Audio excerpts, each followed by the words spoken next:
One of my favorite things about video game music is hearing all of the incredible influences, and in particular, there seems to be a connection between the Mario castles and Bach. Check this out.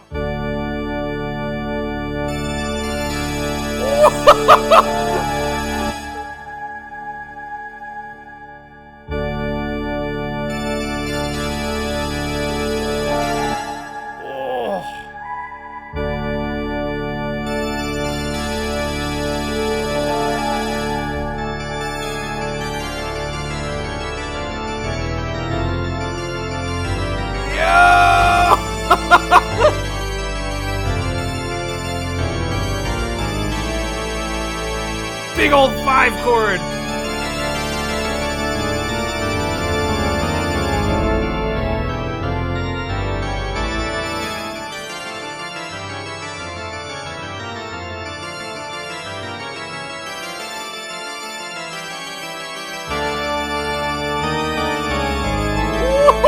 The melody at the bottom. Oh my, okay, there's so much stuff in here, and I want to take a look at it. But before we go any further, I mean, come on.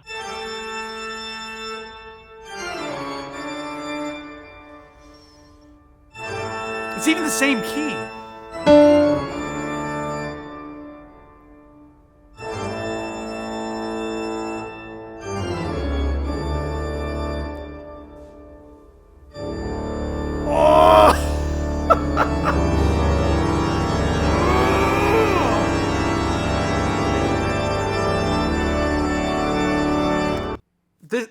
Wow, this is one of the most epic pieces of music ever written.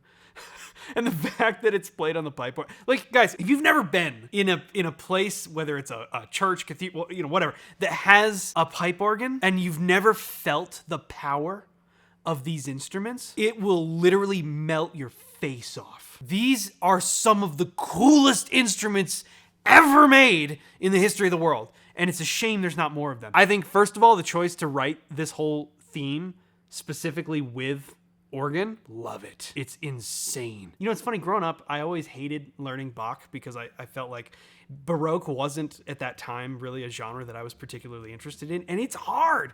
Like, it's tough to play on the piano because it's written in a different way than so many of the things that we play today. But learning the piano doesn't have to be like that, and it's the whole reason that I wanted to build products in the first place, is to like take everything I know about music, all the stuff we talk about on the channel, and create something that can help you learn to play for yourself. And that is what we're doing. We are days away from the Black Friday sale. It is coming up, and you guys, I'm so excited this year because we're doing the biggest thing we've ever done. I am releasing the biggest course that I've ever made. I'm calling it my Better Piano System, and it's going to be one part of this year's massive Black Friday sale. We always got to do something insane for Black Friday, and this year is no different. So this year we're doing a couple of things. Number one, you're going to be able to get this course for 99 bucks. That's 75% off its normal price. But because it's Black Friday, that's not all we're doing. I'm going to be giving away 3 free bonuses when you buy this course. Bonus number 1 is part 1 of my Better Piano Improv System, and it's an entire additional course, complete with all of its own instruction, exercises, backing tracks, downloadable resources and materials. It's packed full of stuff, and that is my Intro to Improvisation course. It is basically the next step after learning to play. You want to learn to play anything you want to at any point on the piano. But you're going to need some additional skills to do that, and that's where bonus number 2 comes in, because that is going to be part 2 of the Better Piano Improv System, and it's my course all about playing modes on the piano, what they are, why they're useful, how to use them, when to use them, all of that stuff. It is an entire other course, complete with its own downloadable resources, backing tracks, all kinds of stuff, instruction, exercises, it's all in there. That's not all, because we're doing a 3rd free bonus when you buy this Black Friday bundle, and that is going to be my ebook, Jazz Piano Improv Volume 1. I wrote 50 choruses on 10 of the most famous jazz standard chord progressions, and then I got together with my trio and made 40 backing tracks, all of which you can download and play along with, and there's different variants of them. You can hear the solos played out as you're studying them, and then you can take the solo out. You can just use the bass and the drums, or you can have a little bit of piano chords as you try to play the solo, or you can even have roads. There's so many options, but you guys, all of it comes with the Black Friday bundle. We're days away from that launch right now, but if you want a reminder when that sale goes live. There's a link in the description. I'll send you a reminder if that's something that would be helpful for you. If not, just come back here on Black Friday and take advantage of this, because it is not going to be around for long. Black Friday through Cyber Monday only. And you guys, this is how I support the work that I do here on the channel. I specifically didn't want to take sponsors from companies that neither you or I care about, because I just thought it would be so much cooler if I just built something from me that's specifically built for you and is meant to be useful, something you can do something with. And what better thing to do than learn to play music for yourself? So that is what I want to share with you this Black Friday. And if it's something you'd be interested in taking advantage of, I would be super grateful for your support. So keep an eye out for that. Anyways, let's keep looking at this, because oh my God. And here's a version I found that that has the organ written with the pedal line as well. So organ, you normally have you have the grand staff, but then you also have like a secondary bass staff for the feet, right? So that you can play the bass notes. And you just get this massive line. Wow, what is that? That's so interesting. Just to create this crunch, dissonance. Everything is dissonant. That's what we're looking for. This intro is literally insane. I mean, take a look. I'm gonna try to play it. It's straightforward, but it's tricky if you want to play it up to speed. It sounds kind of like this.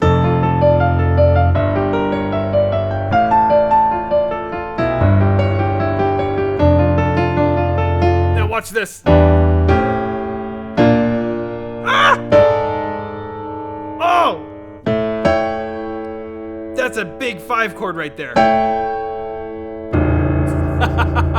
And then we enter into this like totally just Bach fugue. I mean, listen to the relationships between these two things.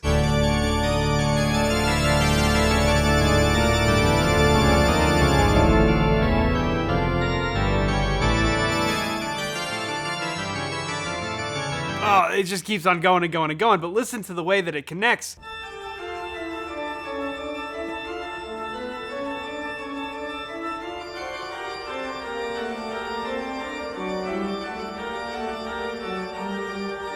So it's interesting because I feel like the Bach, it might have, I don't want to say more harmonic complex. Well, yeah, because it does go a few different places, right?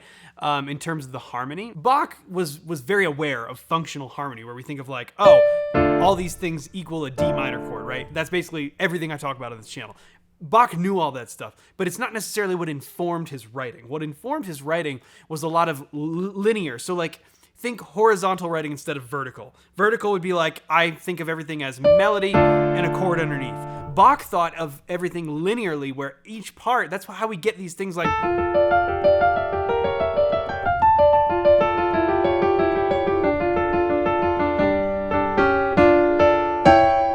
You know what I mean?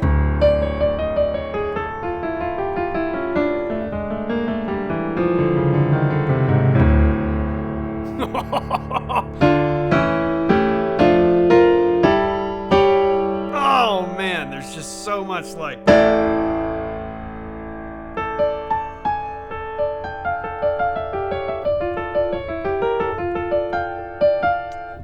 The thing I love about the Bowser theme is this bass line melody. That is something that is so, I feel like, unusual. You don't hear it that much, but listen to this.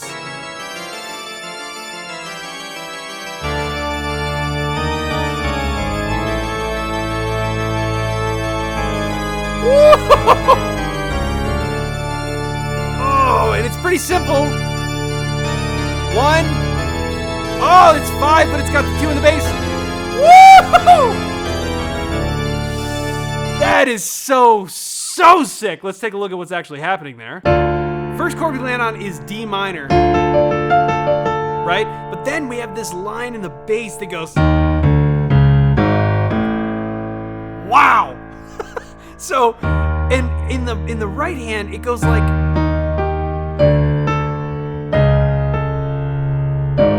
there's gonna be dissonance here just because of the way that the melody is working. So the right hand is doing its best to work around that, but then we land on this big old 5 chord. And then from there, check that chord out. I can only assume we don't hear, do we hear an F? Is there an F in there? No, there's no F, but I'm assuming the F is there. So I'm assuming this is like a G sharp diminished chord, because then we...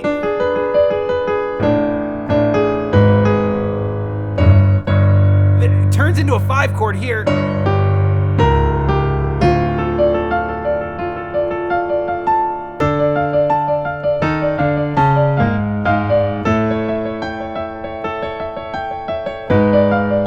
Whoa! That's, yeah, so it definitely is like a, whatever you're calling the home bass there. If it's G sharp diminished, I guess, fine. Wow. Yeah, so this one is a little easier to play because it's up an octave, and so now we just have this one line to deal with.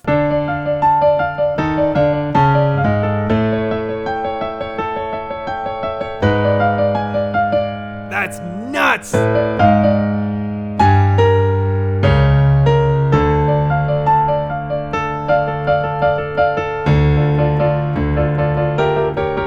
And then we go into this section. Listen to this.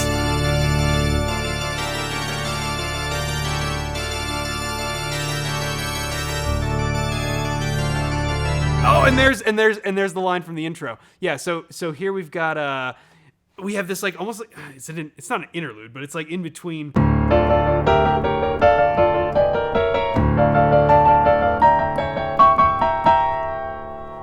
We can get so much mileage out of just playing with the 1 chord, D minor. That chord right there,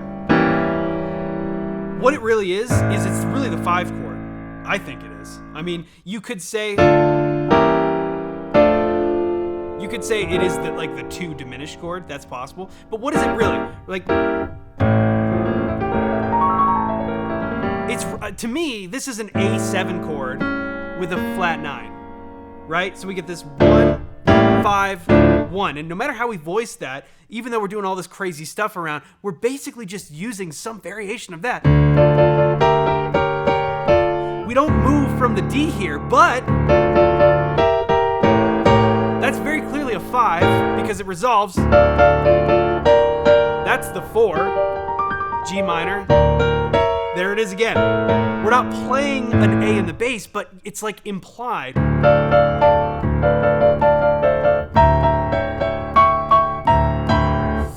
This is so insane.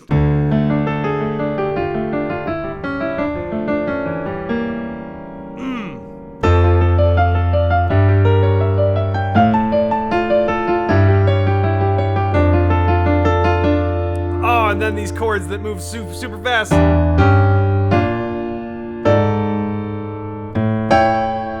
Landing on a big A7 chord.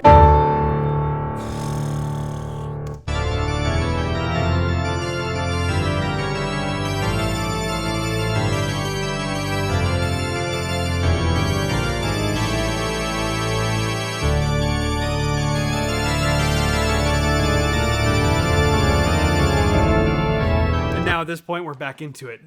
Again, like everything else in video games like this, like it's supposed to, it loops so well. Mario 64 is a game that I grew up with that I definitely didn't appreciate musically until much later, because you just, when you're a kid, I don't know, but especially before I knew all this stuff about harmony and before, you know, I got good at music. But it's just like, you almost don't even notice it. You just recognize as a kid that like, this is epic. And you almost don't even know why. But this is why, because Koji Kondo is literally channeling Bach and writing the most insane, epic boss theme ever. Bucket list item, hear this theme played on an organ in real life. Gotta do it. Anyways, I was listening to this recently and I was like, this is so epic. And it is just amazing how much Koji Kondo was influenced by Bach, specifically the toccata and fugue in D minor. So go check out both of those things because they're insane. And thank you so much for watching this video. We will see you tomorrow.